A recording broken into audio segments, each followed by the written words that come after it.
Good evening and welcome here to tonight's 5x15 Earth Convention brought to you by us 5x15 with Rathbones. We're really thrilled to be here. It's the last in our current sessions, groups of sessions, and over the series, the numbers of you joining us has increased and increased. And tonight, I think there are about 1,300 people who've signed up to listen. So a really big welcome to you all and thank you for being with us.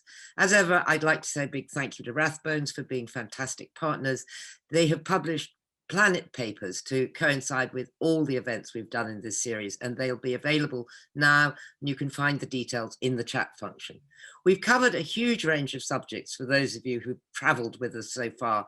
We've covered energy transition, the role of finance, the role of government, the food system, with wonderful speakers ranging from Christiana Figueres, Dieter Helm, Jonathan Porritt, and Farhana Yamin, among other world-class thinkers. And tonight we're going to be turning our attention to probably what is one of the biggest challenges of climate change, and that's the question of how you live in a city. Now, most of you know that already over half the population, 55%, live in cities. And the UN reckons that that's going to go to 68% by 2050. So the point about it is we have to live in cities. We can't go on willy-nilly building houses all over the countryside and wrecking what little precious diversity we've got left. So we have to make them extraordinarily wonderful places to live. They have to work on so many levels. But right now, cities are contributing to climate change. And also, as you're going to see from some of the talks that are coming up, they're also super vulnerable to climate change. And cities could literally disappear in the next 20, 30, 40 years or become unlivable in.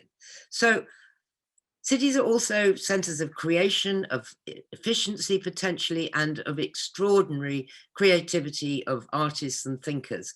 And I'm incredibly pleased that this toughest of all subjects tonight is going to be tackled by four incredibly good thinkers on this subject, who between them have an absolute wealth of experience of how we're going to live in cities in the future. And my God, we're going to make it work. So the format is the same as we've always done. Our four speakers will have about 6 minutes each to tell us what it is they're doing with cities and what they want us to do. Then we're going to have a chat amongst ourselves, and then it's over to you all. So please put your questions in the Q&A box at the bottom of the screen, and we won't get to all of them, but we'll do our best to get to as many as we can. So our first speaker, who I'm incredibly pleased to welcome all the way from LA, and I can see he's in a fantastic surrounding of second home, Los Angeles, is Rohan Silva, the founder and CEO of Second Home, the extraordinary office space that supports people who want to live in cities but work in communal offices. Rohan used to be senior policy advisor to David Cameron, and he's really been responsible for bringing big tech into the city, policy, particularly enterprise, innovation, and enterprise. So joining us from LA, as I said, over to you, Rohan, and thank you so much for joining us. Thank you, Rosie, and hi, everyone. Lovely to be talking to you. What I'm really excited to talk to you about is what we've been trying to do here at Second Home, bringing nature into our buildings and cities, helping to green the places where we work and spend so much of our time. And ever since we started Second Home in London in 2014, this has been our agenda. The image here is one of our spaces in London, and we try and bring as much nature into the workspaces as humanly possible. When we went to Lisbon in 2016, we did the same there. There's 2,000 plants in a very small space. But in truth, in London, it's been challenging. The planning system, local councils make it very difficult actually to be innovative. When we opened our first space in Spitalfields, we planted 8 fruit trees in front of the building, each one a different species to support biodiversity. And the local council told us to chop them all down because, in their words, fruit trees make a mess. And a little act of civil disobedience, we didn't do that. But everything was always a fight. And when we opened our last space in London, in London Fields, it was very much about pushing the boundaries of biophilic design and a facade modelled on soap bubble experiments done in the 1960s. That took us 2.5 years to get planning permission because the council kept saying, what is the precedent for this design, which is the thing that planners ask. And of course, if you're doing something new, by definition, there's no precedent. So we packed up and stopped working in London and went to LA instead. And we found a derelict parking lot. And the good thing in LA is that you really can do whatever you want when it comes to design, and the planners don't try and design it for you. So here's what we did. We took a big 2-acre derelict parking lot and a historic building that was going to get knocked down. And we planted 6,500 trees on the parking lot. And each of those yellow spaceship things is an office, is a workspace for a different charity or small team. And so you work completely surrounded by plants and trees. I'm in one of those right now. And according to the mayor of LA, it's the densest urban forest in the city, densest forest in the city. Get a sense here of how it stands out against the grey of the rest of LA. And I really think, you know, what we've been able to do here, what we've been lucky to do, is really push some of the boundaries of sustainable design in the city and show what is possible, particularly when cities like London make it easier for people to innovate. One of the lovely things about being surrounded by so much nature is, you know, as Richard Rogers once said, everyone should be able to see a tree from their window. There's something very good for us about being surrounded by nature in this way. You have vast amounts of outdoor space. About 60% of the campus is outdoors, which I think again is very good. And you know, we have 150 different species of plant and tree, huge numbers of animals, hummingbirds, butterflies, possums. You know, so to go from what was a totally derelict, you know, grey bit of asphalt to this verdant jungle, I think really shows what's possible in our cities. We had a historic building as well. It was going to get knocked down, which is incredibly sad, partly because you lose the patina of history. The building was designed by Paul Williams. He was the first African-American to be admitted to the Architects Association of America. But the building was going to get knocked down because that's what happens. And you know, what's I think tragic about that is, yes, you lose the history, but you also knocking a building down and building a new one, even if that new one is energy efficient and BREEAM excellent and all the rest, the water, the energy, the carbon, materials involved in a building are vast. And the energy efficiency standards don't take into account a building that was knocked down to build a new one. So it's always better, in my view, or almost always better, to make, do and mend, to refurbish. And that's every second home is a refurbished derelict building, because it's so much better for the environment, for sustainability, to work like that. For us, it houses all our communal spaces and event spaces and things like that. But you know, it would have been so sad, really, for the environment as much as anything else had this old building been knocked down. Lots of other strategies as well to push the boundaries of sustainability. The roofs are all made of cross-laminated timber. It was actually the first use of this sustainable building material in California. We had to pay for the scientific testing to get it through. And the plants and trees all grow from the window line of the sort of spaceship pod offices. And that means the soil comes right up to the window. So they're effectively all submerged in soil, which helps regulate the temperature. You have cross ventilation as well as shading from the plants and trees.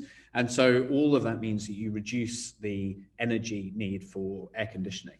But in any case, the whole campus runs on 100% green energy, as do all of our spaces. So we're really trying to think about how we can often use quite old techniques, building techniques, to reduce the carbon footprint or energy footprint of the campus. We capture rainwater right throughout the campus as well, and it does actually rain in real bursts in LA.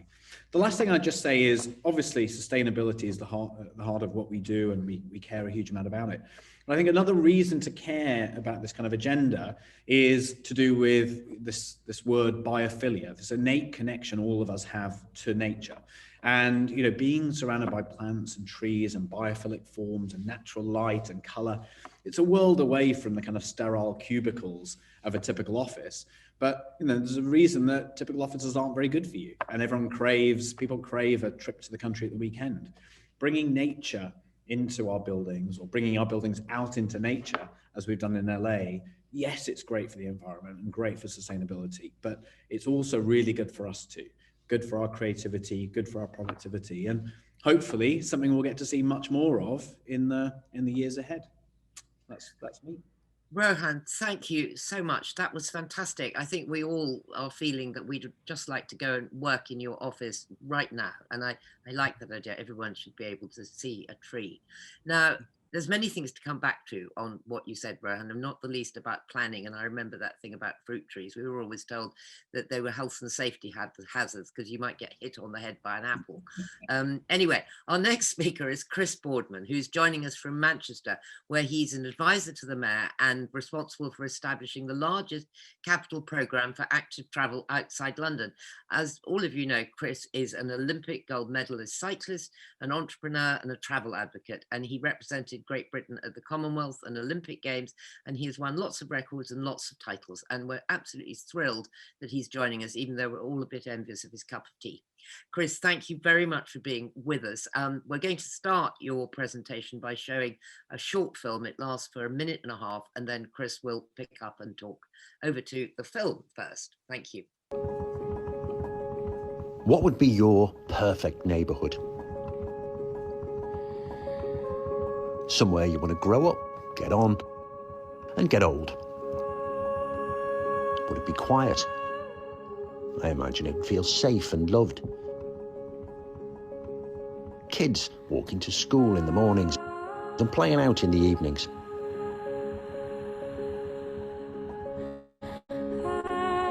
Does it feel like a real community?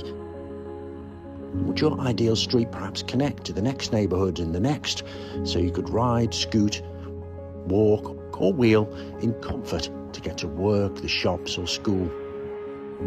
If that's your vision of a place you want to live, you've just described Greater Manchester's B Network, and that's what we're going to deliver for every resident in every community.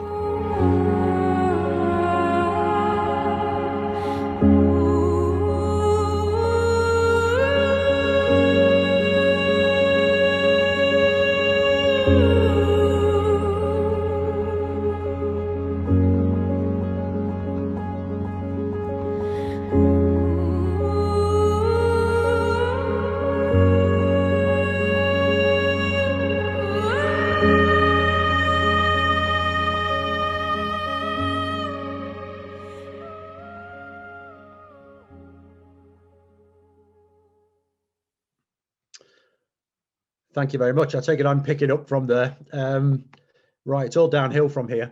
If those slides could come up, that would be great. So I've got less than 6 minutes to attempt to show how a wind tunnel in Southampton led to that video and a cycling network vision in Greater Manchester, and why, of course, that connection is important. So here goes. In 2005, amongst other things, I led the British Olympic team's R&D program, came to be known as the Secret Squirrel Club. And our cunning plan was to use this wonderful measuring device, a wind tunnel, to generate data and evidence to develop clothing equipment to make the team go faster. And it was an amazing 3 years that followed that. And it led to the production of 1,743 pieces of equipment and clothing that would, according to the evidence, improve the athlete's performance by a staggering 7%. So the year before the games, I went to a qualifying event over in Holland, and I doled out all this new kit to the athletes, and I told them why they should change what they were doing. And then I went up to the stand and I sat down and I watched 80% of the athletes carry on doing exactly what they'd been doing before. And I couldn't believe it. And in my arrogance and ignorance at the time, I'd completely discounted the human factor, that they'd spent years, blood, sweat and tears, working towards something. And then someone had just come along and said, oh, you don't want to do it like that. You want to do it this way. And despite the evidence, they chose to stick with what was familiar. The 20% of the athletes that did change were the ones who'd helped us with our experiments. And the penny dropped. So I rushed back to Southampton. We cut a hole in the ceiling of the wind tunnel so we could put an overhead projector in, and it would project data onto the floor. And then we invited the whole Olympic squad down, and we got them in there one by one, and we didn't tell them what to do. We simply showed them live data in a format that they chose, so maybe time saved in an event. And they experimented, and they watched the numbers change, and then they began to ask questions. And when asked, the experts advised them. All of the athletes ended up changing their positions and adopting the new equipment because this was no longer someone else's plan or decision. It was theirs, and they owned it. So it's an unlikely experience, but it was invaluable 15 years later or thereabouts when I accepted the position of Cycling and Walking Commissioner for Andy Burnham when he became the Mayor of Greater Manchester. And the mission there was essentially to get the region out of cars. Now, we're absolutely drowning in evidence, it's already been alluded to, as to why that's so important. And I'm sure the people in this virtual room know exactly what it is, not least in Greater Manchester, because the status quo, the cost of congestion, pollution, accidents, when you roll it all together, was costing a staggering £3.7 billion every year. So how do we get them to change? Well, the answer was we don't. It has to be their choice. What we needed was a wind tunnel for councillors and officers, a place where they could explore. And it took the form of a council office, a blank map of their area, some felt tip pens, and an expert with the right questions. There's a guy called Brian Deegan in this case. Would more cycling and walking be better? And around the room, everybody nods. So, well, we've got common ground here. Who would most want to make those changes? Well, school runs a lot of traffic then. Kids like this stuff. Okay, where do they live? Mark it on the map. Where do they want to go? Mark it on the map. What is what's in their way? What are the barriers? Oh, well, there's roads and canals and trains. Okay, how do we get across those? Things were drawn into the map. And after an hour and a half, a plan was devised for each of the 10 boroughs, and it was their plan. They were literally and figuratively holding the pen. And we asked if we could share this draft online with everybody, not as a proposal, just a draft. And we got 4,000 comments in a matter of a couple of days, 99% of which were positive. And our biggest complaint was, where's ours? In fact, that exercise took it from 1,000 miles to a 1,800 mile joined up plan for a region. Country leading, I think it's reasonable to say. And we never touched a pen. So what's my point? I've got about a minute left now. Well, we need evidence. So if you flip over the slide, we need evidence. And the stuff, it's on my left there, that's the evidence. It's the foundation, if you like. It's an essential component of building anything. No one buys a house, though, because it's got great foundations. They do it because they believe that the house will give them something better. We are creatures of instinct, which I think is portrayed by the picture on the right, which beautifully demonstrates another human trait. We will always opt for the easiest thing. For me personally, right now, even if it's to my own long-term detriment.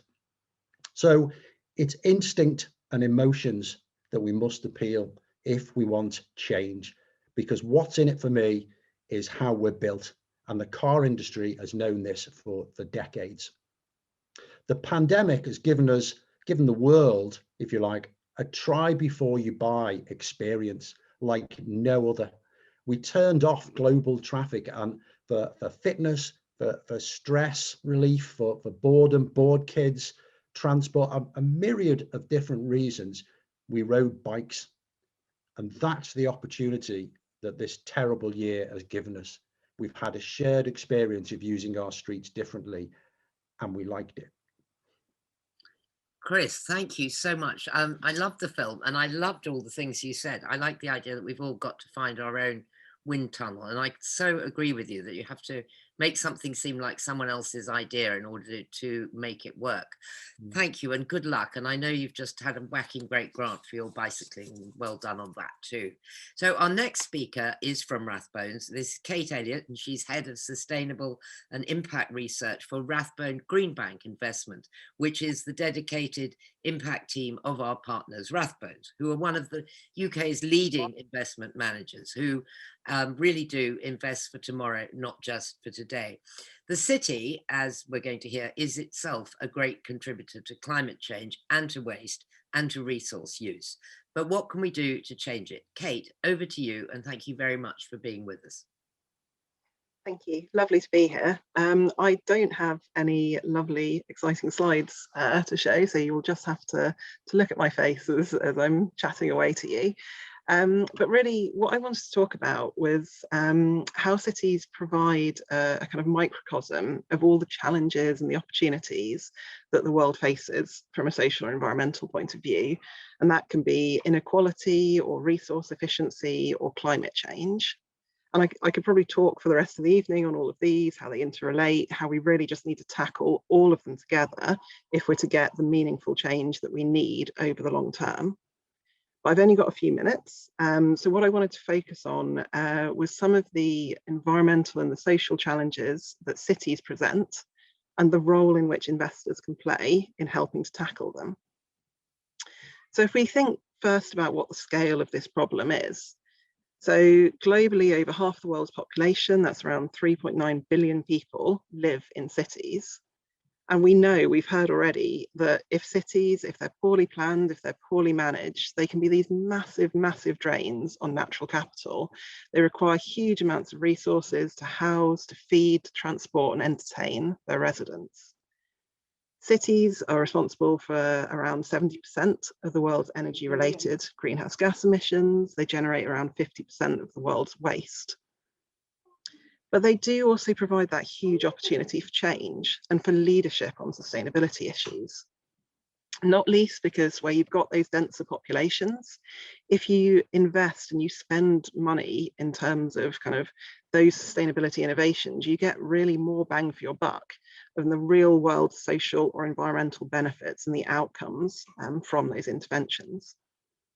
And if you look at things like the kind of closer co-location of different industries, you've got much greater potential for circular economy initiatives where you take the waste heat or the waste materials from one process, and then you turn it into the inputs for another.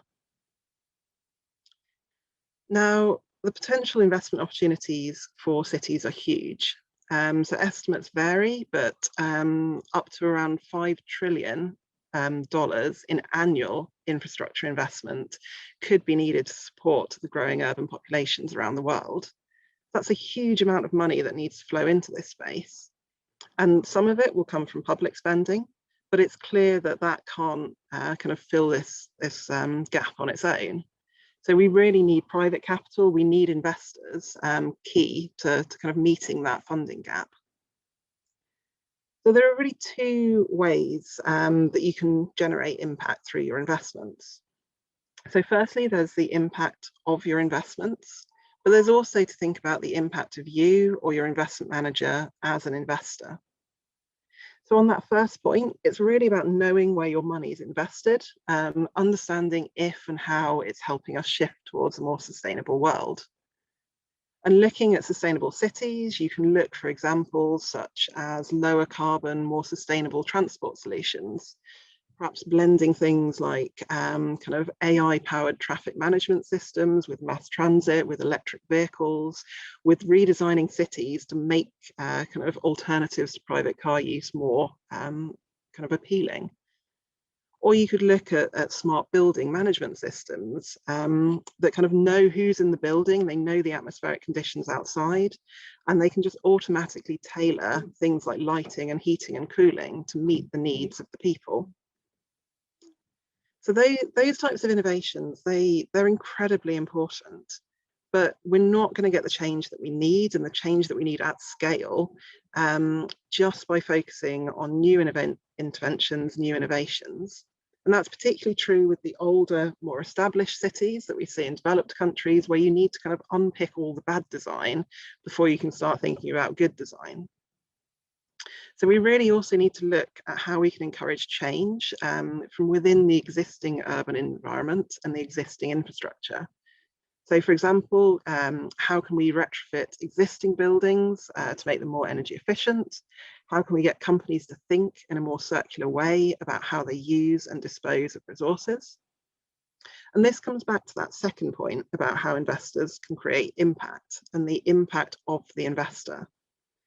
So this is about how kind of you can use your position as an investor to push for positive change in the world. Now, that might be something as simple as a letter sent to the CEO of a company, kind of asking them how they're thinking about an issue, or encouraging them to kind of be more proactive on sustainability issues. Or it can be through to kind of things like voting at AGMs, at multi-year kind of in-depth dialogue with senior management, really getting them to think strategically about sustainability and about long-term value creation. And that's the main message that I want to get across today, that investors can play a pivotal role in helping cities become more sustainable.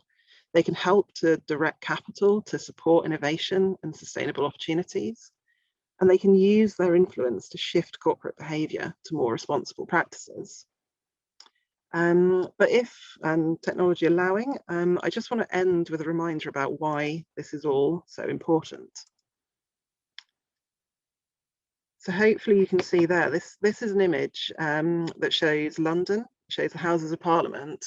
And this is mocked up, and this shows the potential sea level rise that could be locked in by the turn of the century under a 2-degree warming scenario. Now that's the scenario that is in line with the Paris Agreement, what we're aiming for.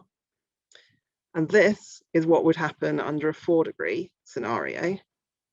So that's pretty shocking images that show the scale of the problem and show why we need real ambition, not just to address sustainability within cities, but sustainability within the broader environment as well.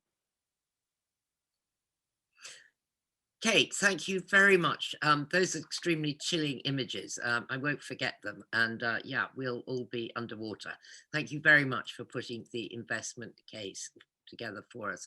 Our final speaker tonight is Isabel Deadering, and spoiler alert, I worked with Isabel when we were both at City Hall. We met in 2008. Isabel was Deputy Mayor for the Environment, then she went on to be Deputy Mayor for Transport, and she now leads Arabs, global transport business. So she's all over the world looking at transport systems, and she's just been appointed to the Build Back Better Council by the Prime Minister. Isabel is a whiz at all things to do with cities and transport. And Isabel, over to you, and thank you so much for being with us. Well, thank you so much for having me. It's brilliant to be here. I don't have any slides either, but I thought I would focus on when Daisy sent out the briefing note for this. It sort of starts by saying, you know, basically, why aren't we doing all of this stuff already? It's not like we need to invent anything. The technology exists, the approaches exist, the policies exist. It seems that the public want to do these things. So why aren't we seeing every bus be electric, every, you know, street delivered according to Chris's brilliant vision, you know, trees everywhere, etc. And I just had 5 like quick observations based on, as Rosie says, very painful experience at the coalface in politics, as Chris is having now. Obviously, Chris isn't having any pain because he's so brilliant at it. It's just all smoothly happening. But also working with clients now around the world, you know, every city you go to, they're like, you don't understand as well. It's really different here. You know, only we have these issues. It's actually the same issues that cities are confronting everywhere. And they're extremely common all around the world, which again makes you think, you know, why haven't we solved it? It's not like it's different, you know, in Kuala Lumpur, really. So I've just got 5 kind of quick observations. The first one is, you know, transformational change is what we're talking about. We don't want 1 hydrogen bus, 10 hydrogen buses. You know, we want thousands of zero emission buses on the network. And that is achievable because the technology exists and the business models exist. And yeah, sometimes it's a bit more expensive, but often it isn't that much more expensive.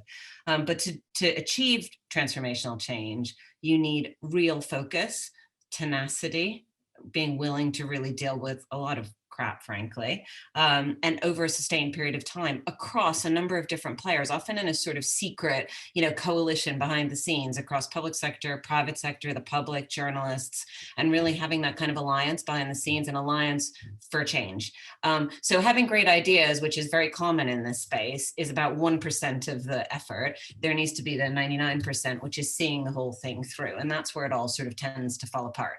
So, people with tenacity, an approach that's shared, an approach that's pursued over several years and sometimes across election cycles, it is really critical. And having another good idea or a new idea is actually not very helpful in this space.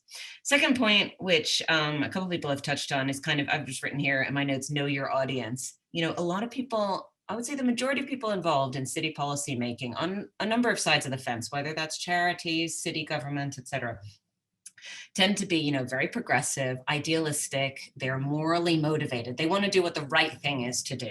And so we tend to design policies for people like us. If we just explain to people what they really should do, and if they really understood it, they'd get on their Birkenstocks and get onto their allotment. And, that isn't what motivates a lot of people around us. Different people have different motivations. And Chris's corner there about the 0.4 seconds is a great example of that. People want to save time. They want to save money. They often want to do what their neighbors are doing. There's some great examples of building retrofit schemes around the world that show that people don't care about the $100 they're going to have in their pocket because their house is more energy efficient, or $200 a year. It's a lot of money for a lot of people. What they care about is if their neighbors are doing something and they don't know about it, they're missing out. They should have done it because, Bob around the corner have done it, and they're going to feel like they got left behind. So actually we need to tap into that. We need to kind of embrace that. It's fine. Whatever motivates you. If saving 0.4 seconds on your journey to work is the reason you're going to sign up to the B Network, okay, we're okay with that. And the fundamental, challenge there is actually listening to people, which again, we're not very good at. We like to we've done all our training and we know what the right thing is to do, and we're going to go out there and make it happen. As opposed to, I don't know the answer. I've come to take your highlighter pen, exactly as Chris said, which is why the B Network is so brilliant, and show me what the problem is. Let's start with a completely blank piece of paper. And if you take that concept to its furthest logical extreme, you can even get people to pay for things. So in Rotterdam, there's the pedestrian bridge there called the Luchtzingel, which is a bridge which was crowdfunded by the public because you couldn't get across this particular part of the city. And so people just decided, okay, if you give, a small amount of money, you get a kind of beam on the bridge, it's got your name on it. And that bridge is now in place and it exists. So you can even get, city infrastructure funded that way, potentially. And certainly you can get it off the ground politically. So co-creating the city with the public is something that we can do, and digital platforms and all the social media tools that we now have actually enable that.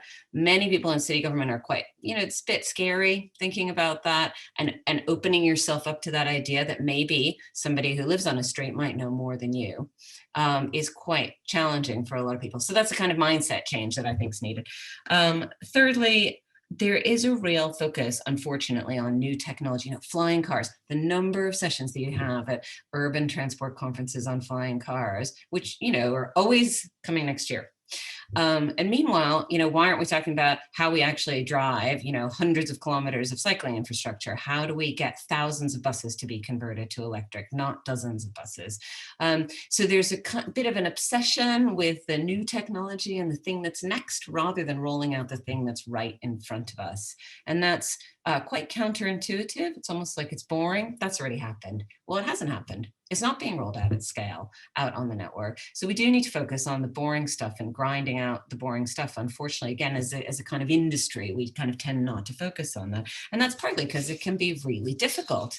There's a lot of established relationships. If you look at any city, the relationship between the bus operators, the bus manufacturers, the people in city government, they've known each other for decades. It's all fine. Everyone knows who bears what risk. So unpicking contracts, rethinking risk allocation, changing production lines, maybe having to buy your bus from a different supplier. Suddenly the guy that's come around to your house for dinner and is your, son's godparent maybe isn't so friendly with you anymore. So there's a whole host of things there around changing established practices that sound quite, surely that couldn't be a big barrier, but that is the big barrier. And that's why it's much easier to talk about flying cars.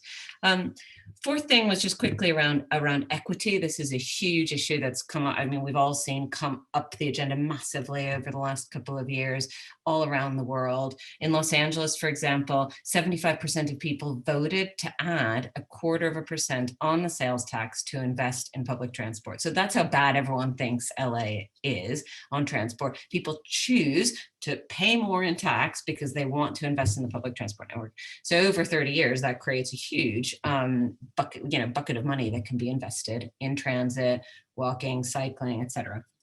So $400 billion plan to transform LA. Brilliant, fantastic. Wouldn't it be great if every city had that kind of money? And it's really run into some significant challenges because actually in many cases, people, whilst they like the idea of transport, they don't necessarily want it on their road, but there's big issues in a lot of communities around equity and displacement. So what we would call regeneration in London, there is more classified as gentrification and displacement of communities. And suddenly transport as an industry has not really had to deal with some of those issues in the past. It's not, we talk about it, but what are we actually doing about it? How do we design schemes so that they're not only not disrupting communities, they're enhancing existing communities? And it's something that, we won't be able to get to grips with, and we won't be able to spend, the people of LA's hard-earned cash unless we can really start to tackle those sorts of issues. And then finally, I would say, thinking about COVID a bit as well, this sort of huge explosion of new mobility providers, whether that's shared e-bikes or e-scooters or, you name it, the Ubers of this world, which I think is how Rohan and I originally met, was when Uber exploded onto the scene in London, has been hugely disruptive to the transport industry. And that's only going to continue to, be the case. We're just at the beginning of some of those changes.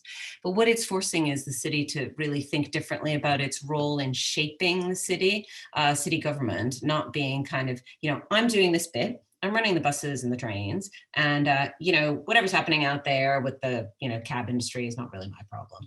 And suddenly the city has to become a much more assertive, proactive, muscular player to curate the city, rather than simply kind of sitting over here and doing its thing. And that connects back into the finance discussion as well, because the idea that the city has to be an active participant in shaping something to be investable is not a skill set that cities have. It's not a mindset they have. So there's a really interesting and exciting as well challenge for many cities about, bringing the right skills together, the right attitude, the right thinking, and the right kind of, emotional stance towards the city, which is that we're not just the doers, we're also able to shape and harness the new providers, banks, funding, et cetera. And so that's I think we're just seeing the beginning of that change now. That's going to take a couple of years for that to happen. So that's sort of my last, comment on, why some of these things don't happen. Not to end on a downer, but in tackling those, that's how we're going to be able to make change happen.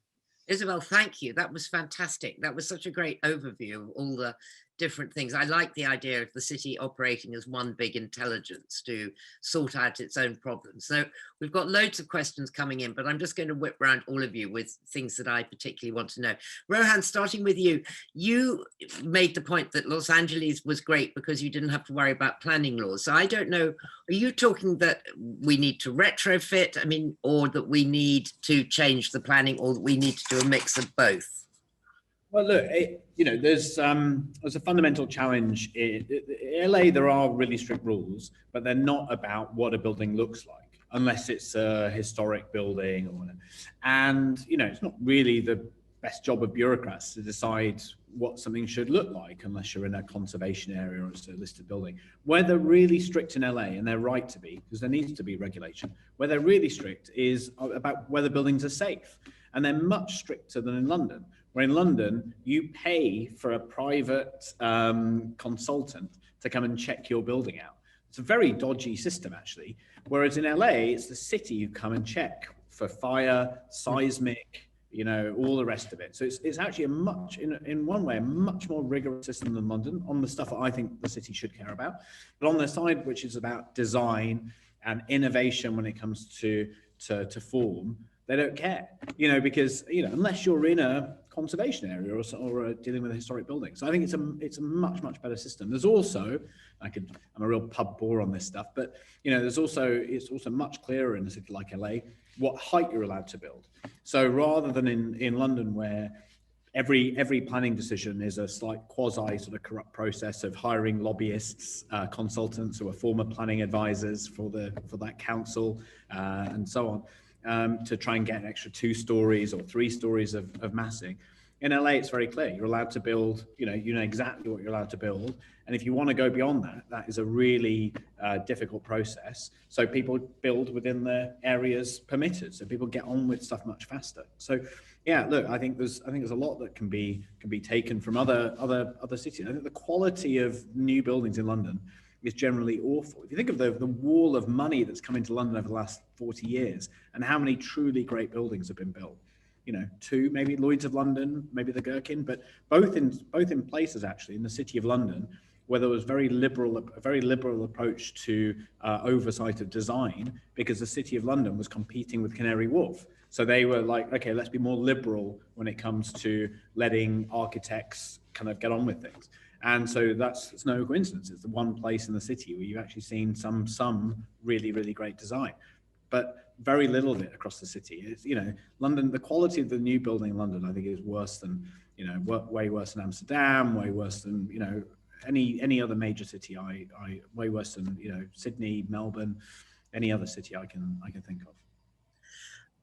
That's really fascinating, and I'm going to move now to Chris, because I could talk about that for hours, about what we have to do with planning. But I absolutely agree with you about London houses. I mean, Chris, taking your points and Isabel's points about the city as a kind of organic living thing, how important is the mayor? Well, that's a brilliant question, because we've just started this process of devolution properly. I mean, obviously London was a model, so obviously I'm going to use Andy Burnham as the example. So he has control of some cash, and he has the power to convene, but the final say still rests with 10 different districts who will come together and act collegially, if that's even a word, in a collegial manner, and discuss things, but they are understandably looking after their own interests, and that is a challenge. So the mayor was able to ring fence funds and say, right, we have to change the way we travel. No one disagrees with that. And I'm going to create his active travel fund. And then I helped create the rules for that. So the 2 primary rules are whatever we build must be usable and want to be used by a competent 12-year-old in terms of riding bikes, because that's just a way for everybody to visualize what will actually work. And that's a proxy for the elderly, somebody hasn't ridden since childhood, all the people who are currently driving 1 kilometre journeys, which is 250 million a year, 1 kilometre journeys or less, a third of all journeys. And for our walking, we won't fund anything that isn't usable by a parent pushing a double buggy. And that way you go, okay, I get that. And that includes all of you disabled, anybody who has issues with stability, all the different issues. You've encapsulated them too simple to understand standards, but we know that the rules for those standards are really harsh. So the mayor can do that. And I think what I like, where it becomes collegial and empowering, is the first conversations I had with each of the districts was, listen, we don't have to do anything. And they went, what do you mean? I said, listen, if you don't want to do it, we don't do it, but we're not paying to do it badly. Oh, well, we do want to do something. And then you started to talk about what you can actually do. And then the ones talking about fear of missing out, which Isabel mentioned, the council over there that isn't doing anything because we think this is rubbish, all this active travel, then suddenly really start to stand out. And it's getting really uncomfortable now, because these 2 boroughs around me are doing all this stuff and they're showing all these pictures in the paper. And so peer pressure kicks in. So I think that's the power that the mayor has to start that process. But what he can't do is say, we will do this down that street. He's not able to do that. So I think it's moving in the right direction. Personally, I'd give more powers to the mayor to just move it from that macro and micro, from government down to individual councillor. We just need one more position in the middle, I think, to coordinate everything and have the power to direct, be a little bit more directive. Thank you, Chris. I mean, something Isabel said, Kate, that was very interesting about how a lot of this stuff is about the boring stuff that we already know and making it happen. And that it doesn't even matter what sphere of activity you're in, everybody wants to be on the new. I mean, it's why, like, you know, you see ministers come into new departments and tear up what their predecessor did, nowhere more than, say, education over the last decade, which has just gone round in endless loops. So how do you encourage investment to just make more buses, say, and not look at something like the flying car? And I think that's where the engagement really can come into play. And I did really like Isabel's kind of way of explaining it. Of you've got to do the boring stuff and you've got to do it well. And that's about us going out and talking to some of these incumbent companies. So it could be going to talk to the public transport operators about, okay, this is great that you've got this trial and you've put these kind of 10 electric buses in this one city across all of your operations. But what are you doing about ensuring that that technology is rolled out across all of your activities, and making sure that they're joined up thinking? Because a lot of the companies that we're talking to are international. So they might kind of talk about their approach in one way in a particular country that might have kind of greater public awareness and buy-in to sustainability. And they talk a really good talk around their sustainability approach there. But you look then at what they're doing in another country where perhaps the regulation's not as strict, the public kind of buy-in and support isn't there, and they're really just doing none of that. So a lot of it is then about us going to kind of the boards of those companies and saying, well, hang on, you've said that sustainability is an absolute strategic priority, but is that only for 20% of your operations? So it's getting them to kind of think about kind of how their operations in the whole can really improve sustainability. And I mean, partly it's about us being able to understand better which ones of kind of out of that pack are taking it seriously and which ones are approaching it as a marketing exercise, because there are still a fair few that view this fairly cynically. Oh, thank you. Yes. Isabel, out of all the points you made, I mean, you didn't say one of the things about cities has to be the levelling up. I know that's a bit of a sort of cheap phrase at the moment, but when you think about a city like London and indeed Los Angeles, which has got pockets of extreme wealth and extremely nice for anyone to live in, and other bits that are truly dreadful, how do you as a city now, I mean, I always remember you saying to me, you know, a city has to have good transport, because once a place gets left without transport, it's sort of nothing happens there. It can't live, it can't thrive. How do you take that leveling up and make it a sustainable, environmentally friendly end product? Yeah, I mean, I was using the sort of term equity to kind of try and capture that and not get hooked on the leveling up thing per se. But I think there's two aspects to that. One is, you know, if we actually start listening to communities like Chris is describing and I was talking about, then you naturally get that, right? Because part of the problem is like, oh, you know, like the whole transport industry is based around major large scale investments in big linear infrastructure. And just the presumption is that things will be better afterwards, right? Like, never mind, don't ask questions. Like, you'll just be so much happier. HS2, the narrative around HS2 is probably a premier example of that, as opposed to what's the problem that you actually experience and what, you know, how might we go about trying to solve that? I mean, in the extreme example of that is you have things like the DLR, where local communities deliberately wouldn't use it because it was for the bankers going to Canary Wharf. And I'm not one of those jerks. So I'm definitely not getting on the DLR, even though the whole business case was actually based around trying to empower and connect poor communities in the city. So I think, you know, there's just something really fundamental about if the industry moves towards more listening, which it's having to now because people are more empowered through digital technology.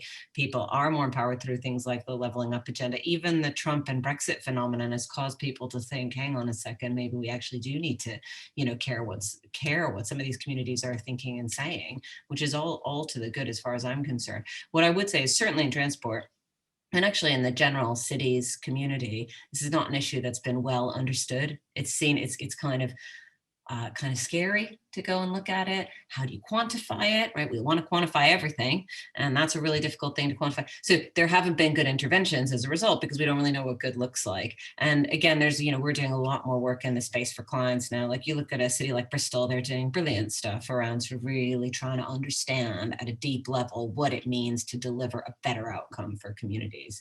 So I think it's changing, but we're really in the very early days of it, but it's brilliant. It's all to the good. So there's lots and lots of questions coming in from our audience. And I mean, there's one directly to you, Isabel, but I would also be really interested in Chris's view on it. Alex Papworth asking, how can we help councils and in their entrenched approaches to change? Maybe they can draw on the skills of their residents. I think I'm just listening to this and I'll go off on it's not quite a tangent, but maybe it's part of it. I think there's one fundamental mistake that we're making locally is we're confusing consultation with referendum. So if we know, if you like, as a species and as a country, we have to drive less. There's 20 billion more miles being driven around people's homes than there were just 10 years ago. And that's outrageous. So it's a question of we have to. And when we go to consultation, people seem to take that both at the councillor level and the public level as, shall we do this thing?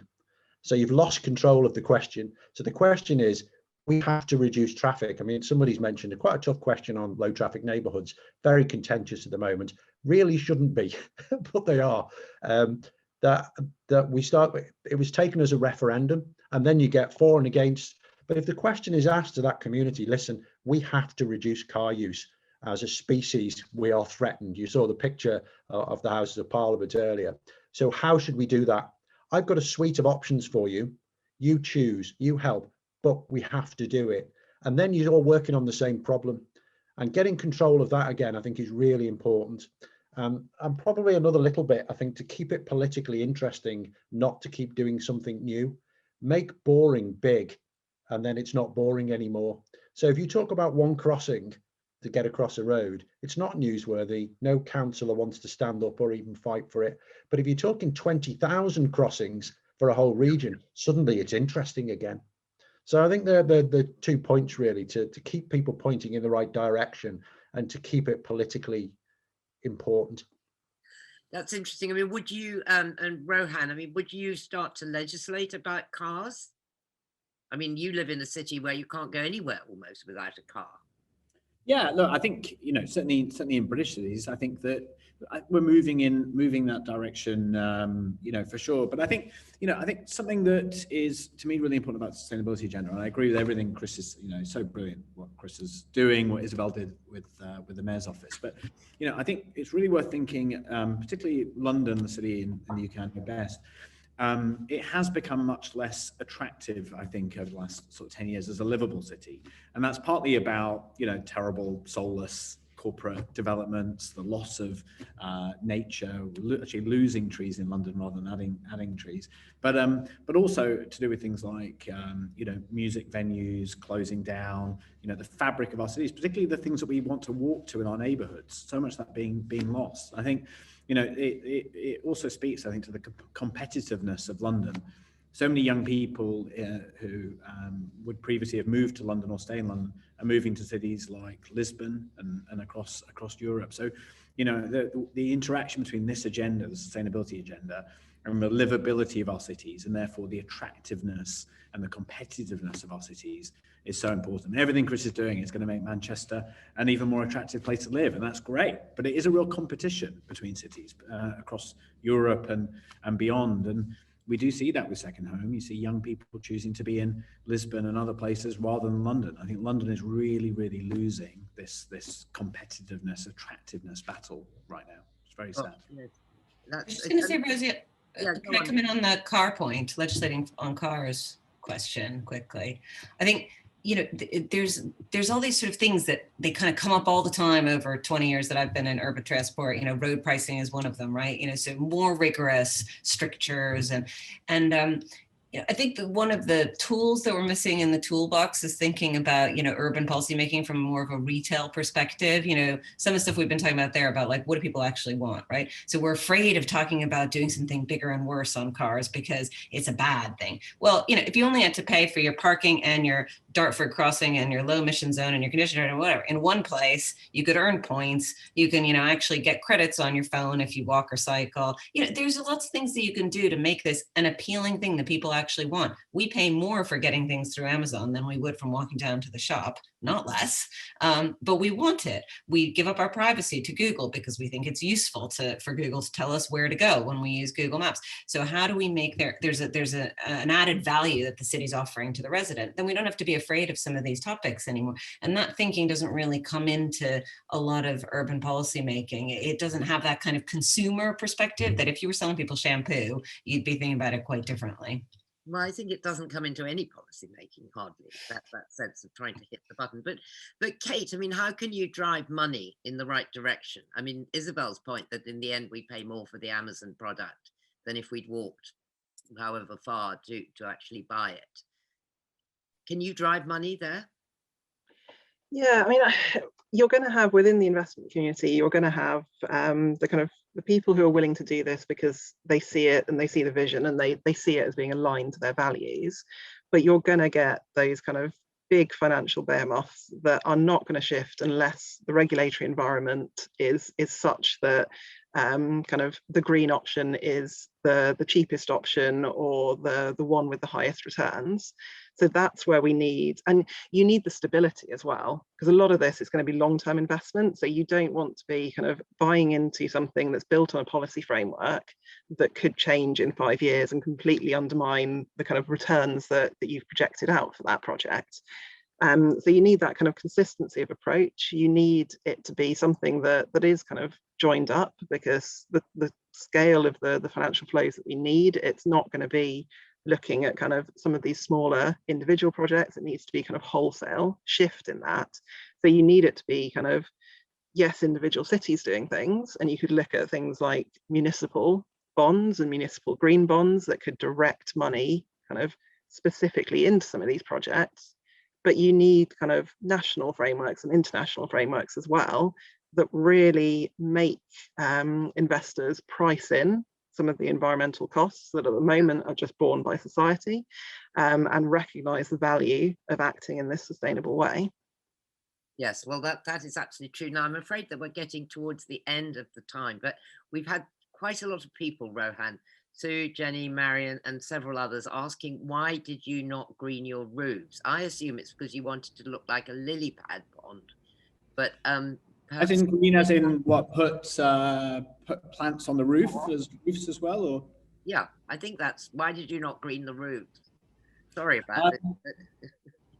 Yeah, I think, well, we planted 6,500 trees and plants. And I think, had we put anything on the roofs, you then would have had to add extra structure to these spaces as well. I mean, I think something that's really worth saying as well, we really think a lot about how to keep the costs down. I mean, we're set up as a B Corp, like, Patagonia, etc. So we're not trying to maximize revenue, but we're trying to maximize impact, but also be sustainable. And so, we average about 20% of our community are non-profits or social impact organizations. And, all our spaces are open to the public. And, if you're a local community group or charity, you can use our meeting rooms free of charge. Our cultural programs open to the public and free and so on. So, we're trying to be as sustainable in our business practices as possible. But that means trying to keep the building costs sort of down so that the space is affordable to, the widest group of people. And so, yes, it was really just about trying to, any extra structure just costs more money. But yeah, I think if you came here, you'd sort of think how, you couldn't really imagine having too many more trees and plants around than we. That's great. So just in winding up, because we always wind up our sessions in the same way, and I'll start with you, Rohan. What's the one thing we can all do to improve the quality of our cities and our own lives within them? Well, look, I'm just a big believer in biodiversity and planting trees and so on. There's lots of great organisations doing that, but I want a special plug to the Edward O. Wilson Foundation. They are doing incredible work mapping biodiversity worldwide, using technology to do that. Incredibly, there isn't a precise granular map of biodiversity worldwide, which is really important to understand where's really at risk and what the responses should be. So yeah, the Edward O. Wilson Foundation, do look at their website if you get a chance. And if there's any way of supporting them financially or any other way, they're really doing great things. Great. And Kate, what would you say as a takeaway from we can all do? I mean, I'd probably just really think about where your money is, and that doesn't have to be that you have an investment portfolio. We've all got pensions, so don't be afraid to, it's your money, kind of ask that question about how it's being managed, and also ask that other question about if they say it's sustainably managed, explain how. Because there's a huge variation in kind of different approaches that fall under labels of responsible or sustainable. So just don't be afraid to ask questions about what is yours. We did have a question indeed from someone saying that their socially responsible fund that they invest in includes ExxonMobil in its portfolio. Yeah, it makes you beggars believe, really. Chris, what would you say that we could all do, all of us, one thing? Well, it's very simplistic, but walk or ride, walk or ride. It is, and it's not very sexy, but walk or ride. You get healthier, you don't pollute, you learn something about your local environment. There's pretty much no downside to it. And then you become one of the voices that are pushing for change. I think that's it. A bigger picture, tax carbon, gently at first, and then ever more aggressively at every stage of its production. And then all of your policies will line up. I agree about that one. Isabel? This might be an unpopular opinion, but looking at the questions, there's quite a few questions around sort of how do we get politicians to understand that? And one of the things I learned from working at City Hall, Rosie, you'll know better than me, is, like you do have to put yourself in the politician's shoes, and it's easy to complain about politics, but the truth is everything transformational that's happened in at least this city where I've lived for 20 years, 90+% of that has happened because of politics, not necessarily because the politician wanted to do it, but because something happened in politics that triggered that. Andy and Chris have played a huge role in Manchester in making change happen. So put yourself in the shoes of the politician. What do they want to listen to? If they think that what's going to get them votes is air pollution or whatever, then make your thing about air pollution. Never mind. Doesn't matter that you think it's about cycling or climate change or whatever it is, because then they're going to listen. And that's how you'll have impact through the political process. Yeah, I think that is so important, that to find the open door and push at it and give the politician the courage to then actually make the change. So thank you all so much for being with us. And just before we go, I'd just like to thank Louise Willows from Rathbones, whose help and support has been absolutely fantastic over this series, and also Nick Haslam and Astrid von Prusen, who have helped Daisy and I very much. So for those of you who've signed on regularly with us, thank you very much indeed for staying with us. And please find the Planet Papers online. And I'd just like to say thank you to our fantastic speakers, to Kate, to Rohan, to Chris, and to Isabel for being here, and to all of you. Climate change issues will be at the forefront of what 5x15 does in the future. So we look forward to seeing you again soon, and thank you very much indeed, and good night.